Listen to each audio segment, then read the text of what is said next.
গোপাল ভট্টাচার্য মহাশয়ের লাইভ অনুষ্ঠানটি দেখুন প্রতি মঙ্গলবার সন্ধে 6:35, প্রতি বুধবার বেলা 12:05, প্রতি শনিবার সন্ধে 6:35 এবং প্রতি রবিবার বেলা 12:05 একমাত্র সিটিভিএন প্লাস চ্যানেলে। নমস্কার, শুভ সন্ধ্যা। আজকাল পরশুর এখনকার এই মুহূর্তের পর্বে আপনাদের সকলকে স্বাগত জানাবো। দেখুন, সামনেই বিশেষ বিশেষ তিথি রয়েছে, কারণ একদিকে রথযাত্রা আসতে চলেছে, হাতে মাত্র আর কয়েকটা দিন।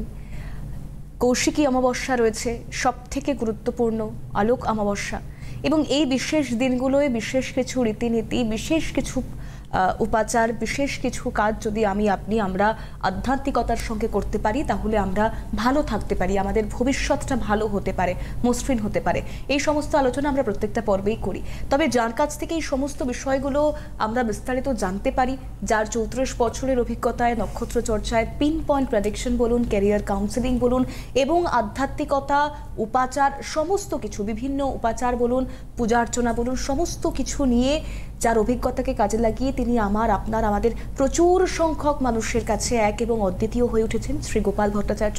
দাদা আমার সঙ্গে রয়েছেন স্টুডিও থেকে, সরাসরি দাদাকে স্বাগত জানাবো। আজ থেকে অম্বুবাচী পড়েছে, যদিও বিশুদ্ধ সিদ্ধান্ত পঞ্জিকা অনুযায়ী গতকাল মধ্যরাত্রের পর থেকে ওই 12:06 থেকে আমার কৌশিকা অম্বুবাচী শুরু হয়ে গেছে, এবং 25 তারিখে অন্য পঞ্জিকা মতে 25 তারিখে রাত্রিবেলা 9:43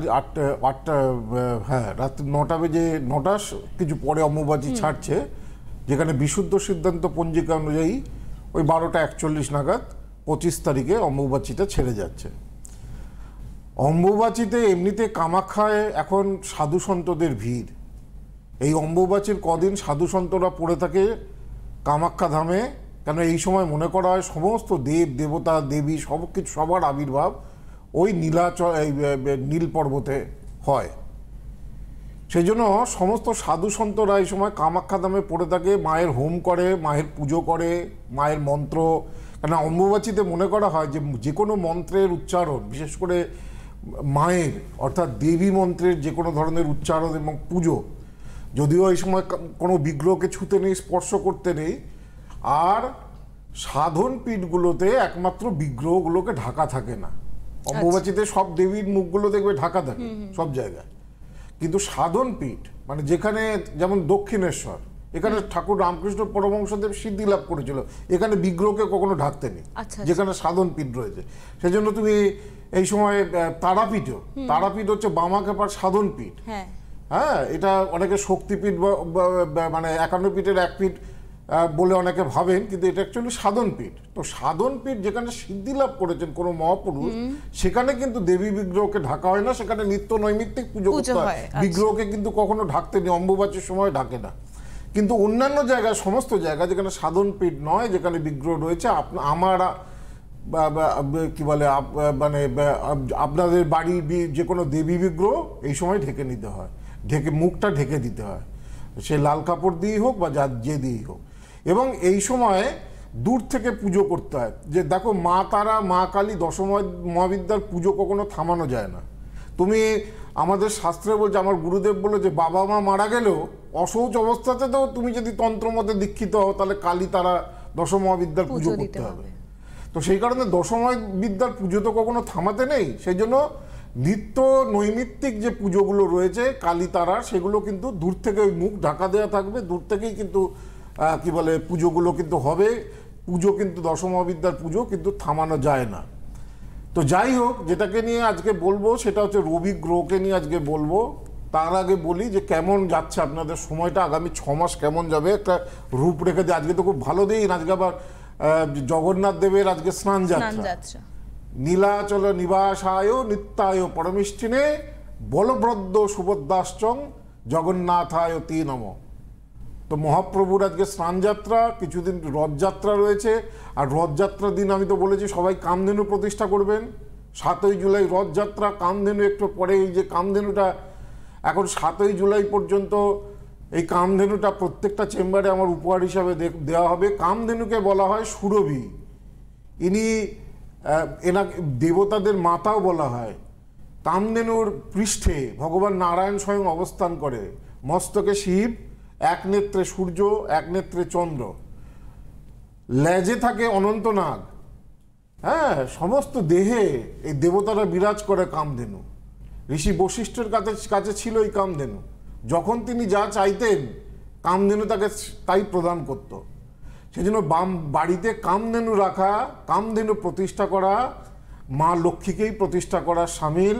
সেই বাড়িতে সৌভাগ্য বৃদ্ধি হয়, সেই বাড়িতে উন্নতি হয়, সেই বাড়িতে দুর্ভোগ কাটে, সেই বাড়িতে দুর্দশা কাটে, সেই বাড়িতে আর্থিক শ্রীবৃদ্ধি দেয়। তো আমি বলবো কি, এখন 7ই জুলাই 30শে জুন পর্যন্ত যারা অনলাইনে দেখাবে তারা এই কামধেনুটা উপহার হিসাবে পাবে।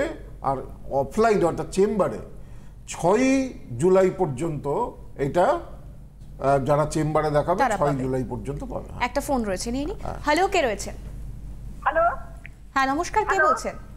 হ্যাঁ আমি রিনা চ্যাটার্জি বলছি আসানসোল থেকে।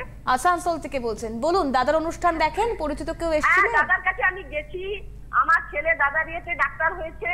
হ্যাঁ, দাদার কাছে আমার অসংখ্য ধন্যবাদ দাদাকে। হ্যাঁ, আমি দাদাকে দুর্গাপুরে দেখিয়েছিলাম, ছেলের যখন আমার জয়েন্টে বসেছিল, কাউন্সিলিং হয়েছিল র্যাঙ্কের জন্য। আর দাদা বলে দিয়েছিলেন যে বিবিএস করান, এমবিএস করান, সব হয়েছে দাদার কথা। আর ছেলে কলকাতাতেই সেটেল, কলকাতা রাজারহাটে আছে। হ্যাঁ, ডক্টর এমবিএস করেছে। আমার এখন দাদার কাছে একটাই প্রশ্ন যে দাদা একটু ভলিউমটা একটু বাড়াও, একটু ভলিউমটা একটু বক্সটা যদি বাড়িয়ে দেওয়া যায়, দেখো তো। আচ্ছা, আপনি কি আজকে ছেলের সম্পর্কেই জানবেন তাই ফোন করেছেন? হ্যাঁ দিদি, হ্যাঁ আমি ছেলের সম্বন্ধে জানবো একটু। আচ্ছা, আপনি আগে ছেলের নামটা একটু বলুন, ডেট অফ বার্থটা বলুন। ডক্টর কৃষ্ণেন্দু চ্যাটার্জি।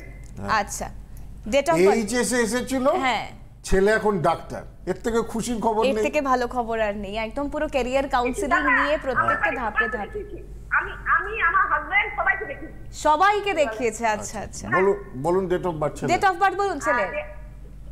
16 হ্যাঁ 10 হ্যাঁ 1990। সময় সময় হচ্ছে বিকেল 4:10। বিকেল 4:10। কোথায়? ফ্যাক্টোরিয়া হাসপাতাল, আসানসোলে থাকে। মঙ্গলবার ছিল তো? হ্যাঁ, মঙ্গলবার। নীল লগ্ন কন্যা রাশি ছিল তো? হ্যাঁ, নীল লগ্ন কন্যা রাশি। লগ্ন উত্তর ভাদ্রপদ নক্ষত্রে, রবি চিত্রা নক্ষত্রে। আচ্ছা, রবি এইখানে দেখি ছকটা কি বলছে। দেখুন, এই ছকে লগ্নে কোনো গ্রহ নেই, দ্বিতীয় কোনো গ্রহ নেই, তৃতীয় স্থানে মঙ্গল রয়েছে, চতুর্থে কোনো গ্রহ নেই, পঞ্চমে বৃহস্পতি, কেতু, ষষ্ঠে কোনো গ্রহ নেই, কিন্তু বিবাহ স্থানে 4 গ্রহ বসে আছে। তো বিবাহ স্থানে 4 গ্রহ বসে থাকা মানে ওই যে বলেছিলাম না, একটা স্কুটারে 2জন লোক ভালো যেতে পারে, আর সেখানে যদি 4জন লোক উঠে যায় তাহলে কি অবস্থা হয়? সেই ভাবটাকে, সেই জিনিসটাকে ড্যামেজ করে, একটু সমস্যা তৈরি করে। তা আপনার ছেলে তো ডাক্তার হয়ে গেছে ভালো, কিন্তু বিয়ের জায়গায় এখনো সেই বাধাটা রয়ে গেছে। হ্যাঁ, ওই যে বিবাহ স্থানে পরিষ্কার জন্মচক্রে লগ্নের সপ্তমে 4টে গ্রহ, রবি বুধ শুক্র চন্দ্র, এই 4টে চতুর্গ্রহ যোগটাকে বলা হয় সন্ন্যাস যোগ। সন্ন্যাস মানে কি? সন্ন্যাস মানে যারা সন্ন্যাস নিয়ে নেয় তারা মানে কি, তারা তো জীবনে সেই ভোগটা বা সুখটা তারা করে না। সন্ন্যাস মানে তাদের জীবনকে অনেক কষ্ট করতে হয়, সোজা কথা, অনেক কষ্ট ত্যাগের মধ্যে দিয়ে চলতে হয়। তো কোনোভাবে যদি সন্ন্যাস যোগ তৈরি হয় তখনই সেই ভাবটার মধ্যে কষ্ট দিয়ে দেয়, দুঃখ দিয়ে দেয়। তো এখানে বিবাহ স্থানে বসে পড়েছে। সুতরাং আপনি 2000 কত সালে দেখিয়েছিলেন ছেলেকে?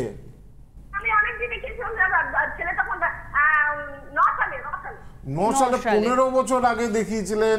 তো বিয়ের জায়গাটাকে একটু ওই দুর্গাপুরে আমি দেখুন, হ্যাঁ তখন তো ছেলের ক্যারিয়ারে ফোকাস ছিল। ছেলে এখন ডাক্তার হয়ে গেছে, এস্টাবলিশ হয়েছে, এখন ছেলের আপনি বিয়েতে ফোকাস করছেন। তাই তার আগে যে চেম্বার রয়েছে সেই চেম্বারগুলোতে আপনি যোগাযোগ করে দিন। দুর্গাপুরের চেম্বার রয়েছে, দুর্গাপুরের বিনাচিতে চেম্বার করে, আপনি জানেন, যোগাযোগ করেছেন।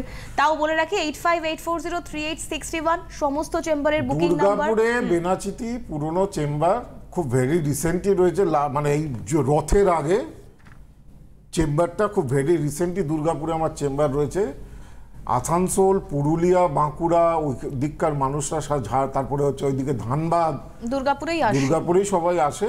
তো দুর্গাপুরের স্পেশাল বুকিংয়ের জন্য আপনারা দুর্গাপুরের দেখুন 2টো হেল্পলাইন নাম্বার রয়েছে, একটা 9748749041 আর একটা মনে হয় 8584038636 এই দুটো নম্বরে যে কোনো একটা নম্বরে যোগাযোগ করে নিন। আর আপনার ছেলে যেহেতু কলকাতায় থাকে, যদি মনে করেন যে ছেলে নিজে এসে কথা বলবে, তাহলে তো কলকাতায় গড়িয়াহাটের চেম্বার দাদার রয়েছে, 9007935831 গড়িয়াহাটের চেম্বার রয়েছে, সেখানেও যোগাযোগ করতে পারেন। নচেত অনলাইনে যদি যোগাযোগ করতে চান 8584038638 অনলাইন প্রোডাকশনের জন্য যোগাযোগ করতে পারেন। এখন কেমন যাচ্ছে আপনাদের সময়? মেষ রাশির আগামী 6 মাস দ্বিতীয় বৃহস্পতি, দশমপতি একাদশপতি শনি দশমে একাদশে। তো মেষ রাশির জাতক বা জাতিকাদের এই সময় নতুন চাকরি পেতে পারেন, কর্মে পরিবর্তনও শুভ হবে। মেষ রাশির ইন জেনারেল ক্ষেত্রে বিয়ের ব্যাপারে বিজ্ঞাপন বা যোগাযোগও কিন্তু শুভ হবে। বৃষ রাশির জাতক বা জাতিকাদের এই সময়ে যেহেতু রাশির ওপরে বৃহস্পতি রয়েছে, নবমপতি দশমপতি কি বলে দশমে রয়েছে, কর্মে পরিবর্তন শুভ হবে, দূরযাত্রার যোগ তৈরি হতে পারে কর্মের কারণে। বৃষ রাশিরও ক্ষেত্রেও কিন্তু বিয়ের বিজ্ঞাপন দেওয়ার ক্ষেত্রে আগামী 6 মাস কিন্তু বিয়ের যোগাযোগের ব্যাপারে খুব উঠে পড়ে লাগতে হবে। মিথুনের যারা পরীক্ষার্থীরা রয়েছেন, তারা শিক্ষার্থীরা রয়েছেন, উচ্চশিক্ষার জন্য বিদেশ যাত্রার যোগ তৈরি হতে পারে। মিথুন রাশির জাতক বা জাতিকাদের এই সময় কর্মসূত্রে যারা অনেকদিন ধরে বিদেশ যাওয়ার ব্যাপারে কথাবার্তা চলছিল, তাদের কর্মসূত্রে বিদেশ যাত্রার যোগ তৈরি হতে পারে। নতুন গৃহ সম্পত্তি বা যানবাহন ক্রয় হতে পারে আগামী 6 মাসের মধ্যে। মিথুন রাশির জাতক বা জাতিকাদের এই সময় কিন্তু খরচের ভাব কিন্তু অনেক বেশি বাড়বে। কেমন যাবে 6 মাস একটু বলে নি, তাহলে সবার সুবিধা হবে। একটা ফোন রয়েছে, নিয়ে নিন। হ্যাঁ, হ্যালো, কে রয়েছেন? হ্যালো, নমস্কার দিদি। নমস্কার। আমি একটু গোপালদার সঙ্গে কথা বলতে চাই। হ্যাঁ, দাদার সঙ্গেই কথা বলবেন। কোথা থেকে ফোন করছেন বলুন? আমি বোসপুর থেকে কথা বলছি দিদি। আচ্ছা, অনুষ্ঠান দেখেন? পরিচিত কেউ এসেছিলেন দাদার কাছে? অনুষ্ঠান তো আমরা নিয়মিত দেখি। আচ্ছা, আমাদের বন্ধু বান্ধবরা গিয়েছে। আচ্ছা, বেশ। কার সম্পর্কে জানবেন? আমি আমার ছেলের সম্বন্ধে জানবো। ছেলের নাম বলুন, ডেট অফ বার্থ বলুন। ছেলের নাম হচ্ছে অর্ণব ভট্টাচার্য। হ্যাঁ, ডেট অফ বার্থ 25শে মে 1993। 25শে মে 93, সময় বিকেল 5:35 গড়িয়াহাট। বিকেল 5:35 গড়িয়াহাটে জন্ম, মানে কলকাতাতেই জন্ম। আপনার ছেলের যেটা পাওয়া যাচ্ছে 31 বছর বয়স, মানে 31 বছর প্লাস হয়েছে। এটা মঙ্গলবার ছিল, বৃশ্চিক লগ্ন, মিথুন রাশি, পুনর্বসু নক্ষত্র, দেবগণে জন্ম। কেমন? হ্যাঁ, তো লগ্ন বিশাখা নক্ষত্রে রয়েছে, রবি তো রোহিণী নক্ষত্রে, বুধ রোহিণী নক্ষত্রে, শুক্র রেবতী নক্ষত্রে, মঙ্গল অশ্লেষা নক্ষত্রে আছে। যাই হোক, এটা হচ্ছে হরোস্কোপ জন্মযোগ। লগ্নে রাহু, জন্ম কর্মে বহু পরিবর্তন হবে, এমনকি চাকরির কারণে বিদেশ যাত্রারও যোগ তৈরি হতে পারে। কেমন? ছেলে আছে কোথায়? ছেলে কলকাতাতেই আছে। হ্যাঁ, কর্মের ব্যাপারে অনেকবার চাকরির পরিবর্তন বা চেঞ্জেসের যোগ রয়েছে। কেমন? আচ্ছা, এর মেন সমস্যাটা হচ্ছে বিয়ে নিয়ে, তার কারণ এরও সপ্তম স্থানে রবি বুধ কেতু, বিবাহ স্থানে রবি কেতুর গ্রহণ দোষ তৈরি হয়েছে, বুধ কেতুর নাচ দোষ তৈরি হয়েছে। এগুলো থাকলে বিয়ের যোগাযোগ করলেও বিয়ে ঠিক মানে হতে চায় না, বাধা আসে প্রচন্ড। হ্যাঁ, এবং বৈবাহিক জীবন নিয়ে কবে হবে? হ্যাঁ, আপনি বিয়ে নিয়েই জানতে চাইছেন তো? বিয়ে কবে হবে? বিয়ে 25শে মার্চ 2025-এর পরে ওর ভালো বিয়ের ব্যাপারে যোগ রয়েছে। আচ্ছা বাবা, একটা মেয়ের সঙ্গে অ্যাফেয়ার্স আছে, সেটা কি হবে? এর নিজের পছন্দেই বিয়ে হবে। কেমন? সে তো বুঝলাম দাদা, কিন্তু একটা মেয়ে তো রয়েছে, তো সেই মেয়েটাকে আমরা খুব একটা পছন্দ করছি না, কিন্তু সে তো পিঠা খাচ্ছে না, তো তার সঙ্গে কি হবে? তো এটা তো প্রেম বলছি, তো এটা প্রেম করে বিয়ের জায়গাটা এমনি ডিস্টার্ব আছে। রবি বুধ কেতু একসঙ্গে থাকলে নিজের পছন্দে বিয়ে হয়, লাভ ম্যারেজ, এবং তারপরে দাঁড়িয়েও জটিল বিচারের তো রাস্তা রয়েছে, সমস্যা দেখা দেয়। তো আপনি এটা হরোস্কোপটাকে দেখান কৌশিকা অমাবস্যার আগে। আপনি কোথায় থাকেন? আমি বোসপুরে থাকি। গড়িয়াহাটে আমার চেম্বার রয়েছে, ওখানে গিয়ে নাম লেখান, হরোস্কোপটা দেখান আগে ভালো করে। ওটা কেতুর প্রতিকার করতে হবে? হ্যাঁ, না কেতুর প্রতিকার না, কেতুটা যে কেতু গ্রহটা রবি এবং বুধকে ড্যামেজ করছে। আচ্ছা, তো রবি এবং বুধকে পাওয়ার দিতে হবে, শক্তিশালী করতে হবে, তবে এই যে সমস্যাটা নিয়ে আপনি ফোন করেছেন সেখান থেকে ওভারকাম করতে পারবে। কেমন? আপনি গড়িয়াহাটের চেম্বারে ফোন করুন, 9007935831 গড়িয়াহাটের চেম্বারের বুকিং নাম্বার। দাদা গড়িয়াহাটের চেম্বার করেন যেহেতু, আপনি ফোন করুন, সেই ফোন নাম্বারে বুকিং নিয়ে 2 সেপ্টেম্বর কৌশিকা অমাবস্যা রয়েছে, তার আগে একবার দেখিয়ে নিন। কর্কটের কিন্তু সময় ভালো যাচ্ছে না। 25শে মার্চ 2025 পর্যন্ত কর্কট রাশির ঢাইয়া থাকবে। শনির ঢাইয়াতে যত রকম সমস্যা, শারীরিক অসুস্থতা, কর্মক্ষেত্র নিয়ে সমস্যা, আর্থিক সমস্যা, গুরুজনের শরীর স্বাস্থ্য নিয়ে সমস্যা, অ্যাক্সিডেন্ট, দুর্ঘটনা, অনেক কিছুই দেয়। তো কর্কট রাশির খুব কেয়ারফুল থাকতে হবে। সিংহ রাশির ক্ষেত্রে কিন্তু 25শে মার্চ 2025-এর পর থেকে কিন্তু 2.5 বছরের শনির ঢাইয়া কিন্তু শুরু হয়ে যাচ্ছে।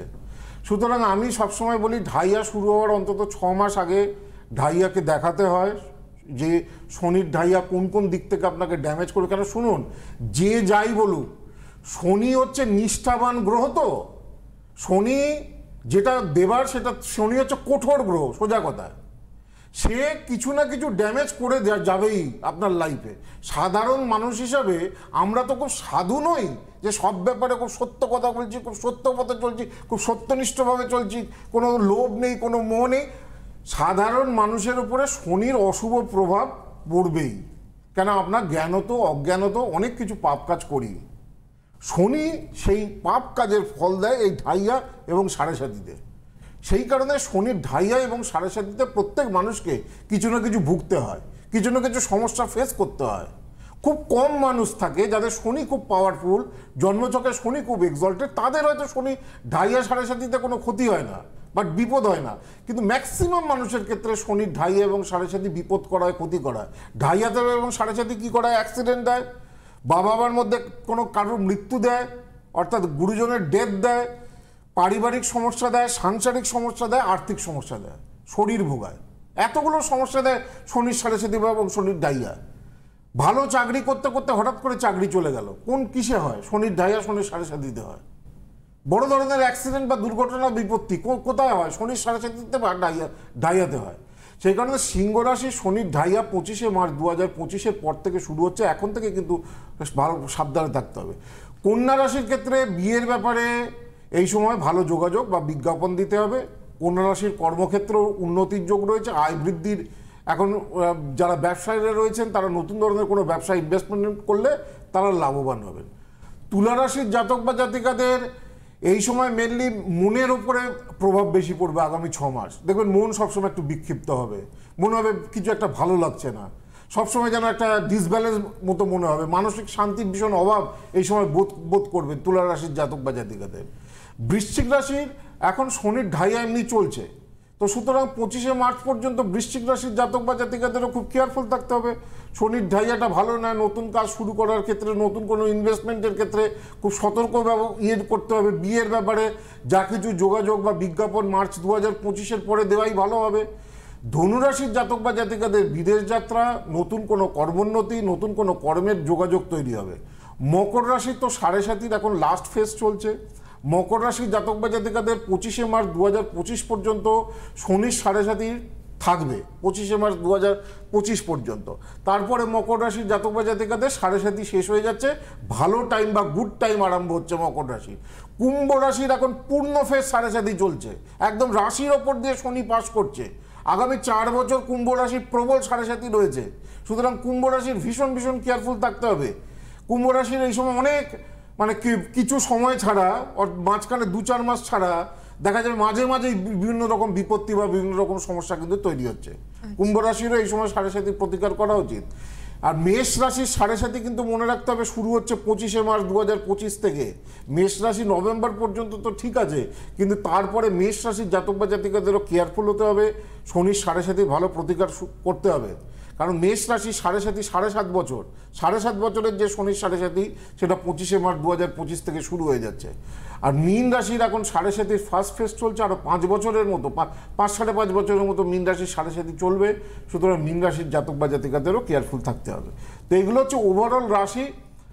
আর সাড়ে সাতি বা শনির প্রভাব সাধারণত একটা মানুষকে, আমি যেমন আজকে যে গ্রহটাকে নিয়ে আমি বলবো ভেবেছি সেটা হচ্ছে রবি গ্রহ। আচ্ছা, রবি কি করে? রবি এমন একটা গ্রহ, আমরা যখন জ্যোতিষ পড়াই, জ্যোতিষ শেখাই, এই যে শ্রাবণ মাস আসছে, আমার অনেক ক্লায়েন্টের বাড়িতে রুদ্রাভিষেক হবে।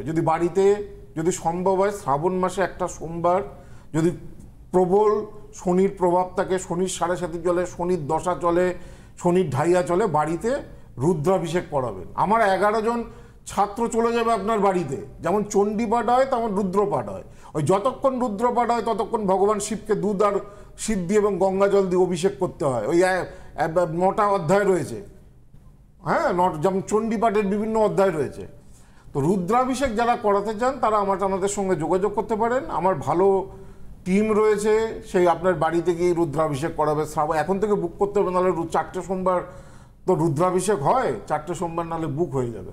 তো যাই হোক, যেটাকে নিয়ে আমি বলছিলাম, আমাদের জীবনে দেখুন খ্যাতি, প্রতিপত্তি, সম্মান, বড় পদ, উচ্চ পদ, এইটা দেয় রবি। লগ্নে রবি যদি শুভ থাকে, সেই জাতক বা জাতিকা জীবনে খুব উন্নতি করবে, প্রতিষ্ঠা পাবে, উচ্চপদ পাবে। লগ্নে রবি যদি পীড়িত হয়, তার সবসময় বদনাম ভাগ্য, না করা সত্ত্বেও বদনামের শিকার হবে। দ্বিতীয় যদি রবি কারুর থাকে, শুভ থাকে, তাহলে সে সরকারি চাকরি পাবে বা সরকারি কোনো টেন্ডারে সে বিজনেস করবে। দ্বিতীয় রবি শুভ থাকলে আর্থিক ভাগ্য অত্যন্ত শুভ করায়। তৃতীয় রবি বড় বড় ব্যক্তিদের সঙ্গে যোগাযোগ তৈরি করা। তৃতীয় রবি যদি শুভ থাকে, বড় মন্ত্রী, বড় মিনিস্টার, বড় প্রভাবশালী ব্যক্তি, বড় বন্ধু, তৃতীয় রবি যদি শুভ থাকে। তৃতীয় রবি থাকলে সরকারি পরীক্ষায় যদি শুভ রবিকে পাওয়া যায়, তাহলে সরকারি পরীক্ষায় এরা অনায়াসেই চান্স পেয়ে যায়। ভালো আইএএস অফিসার, ভালো আইপিএস অফিসার, WBCS অফিসার এগুলো ক্র্যাক করতে পারে যদি তৃতীয় রবি যদি শুভ থাকে। তৃতীয় রবি পীড়িত থাকলে আবার খুব খারাপ, দুর্ভাগ্য দেয়। চতুর্থে রবি যদি শুভ থাকে, খুব উচ্চ শিক্ষা দেয়, পড়াশোনায় দেশের বা দশের 1 নম্বর হয়। হ্যাঁ, চতুর্থে রবি যদি খারাপ থাকে, বাড়িতে বাস্তুদোষ তৈরি হয়, অপবাদ ভাগ্য তৈরি হয়, মাতৃসুখ থেকে বঞ্চিত হতে হয়, মায়ের শরীর নিয়ে খুব ভুগতে হয়। পঞ্চমে রবি যদি শুভ থাকে, তার সন্তানরা বিশ্ববিখ্যাত হবে, তার সন্তানরা খুব ভালো জায়গায় যাবে। ষষ্ঠে রবি, পঞ্চমে রবি যদি শুভ থাকে, জীবনে অপার সাফল্য লাভ হয়। ষষ্ঠে রবি যদি শুভ থাকে, সরকারি চাকরি পেতে পারে। ষষ্ঠে রবি যদি অশুভ থাকে, হার্টের বড় অসুখ তৈরি করে, চোখের বড় অসুখ তৈরি করে। সপ্তমে রবি ভালো নয়, বৈবাহিক জীবনের সমস্যা দেয়।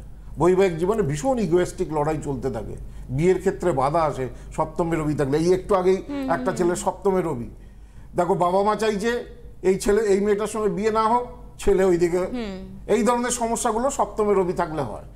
অষ্টমে রবি বদনাম ভাগ্য দেয়, অপবাদ ভাগ্য দেয়, দুর্নাম দেয়, পুলিশে ঝামেলা দেয়, আইনত জটিলতা যায়, মিথ্যা মামলায় ফেসে যাবেন অষ্টমে রবি। নবমে রবি প্রবল সৌভাগ্য দেয় রবি যদি শুভ থাকে। দশমে রবি কর্মে অত্যন্ত শুভ, অত্যন্ত ভালো প্রভাব, কর্মে ভালো চাকরি বাকরি পাওয়া যায়, কর্মে উচ্চ পদ, ভালো প্রতিষ্ঠা বা উন্নতি করায়। একাদশে রবি শুভ থাকলে প্রচুর আয় হয়, প্রচুর অর্থ তার জীবনে আসবে, সে যতই দরিদ্র করে জন্মাক না কেন। আর দ্বাদশে রবি বদনাম দেয়, অপবাদ ভাগ্য দেয়, মানে বাধার মধ্যে দিয়ে জীবনের প্রতিষ্ঠা এবং অগ্রগতি দেয়। শৈশবকাল অর্থাৎ ছোটবেলা খুব দুর্ভোগের মধ্যে দিয়ে কাটে যদি কারোর দ্বাদশে যদি রবি থাকে। তো এই হচ্ছে রবি গ্রহ। রবিকে শান্ত করতে গেলে, খুব যদি বদনাম ভাগ্য বেশি হয়, খুব যদি শরীর খুব অসুস্থ থাকে, জানবেন রবি গ্রহ আপনার খারাপ, শরীর ভোগাচ্ছে ভীষণ, রবি গ্রহ খারাপ। প্রচণ্ড বদনাম ভাগ্য, রবি গ্রহ খারাপ। সরকার ভালো চাকরি হচ্ছে না, সরকারি চাকরি হচ্ছে না, পরীক্ষা দিচ্ছেন, রবি গ্রহ খারাপ। রবির জন্য অর্ঘ্য দিতে হয়, একটা জবা, আতপ চাল, লাল চন্দন আর কি বলে দুর্বা, এই দিয়ে অন্তত 18টা রবিবার রবিকে অর্ঘ্য দিলে অনেক সময় রবি গ্রহের অশুভ প্রভাব শান্ত হয়।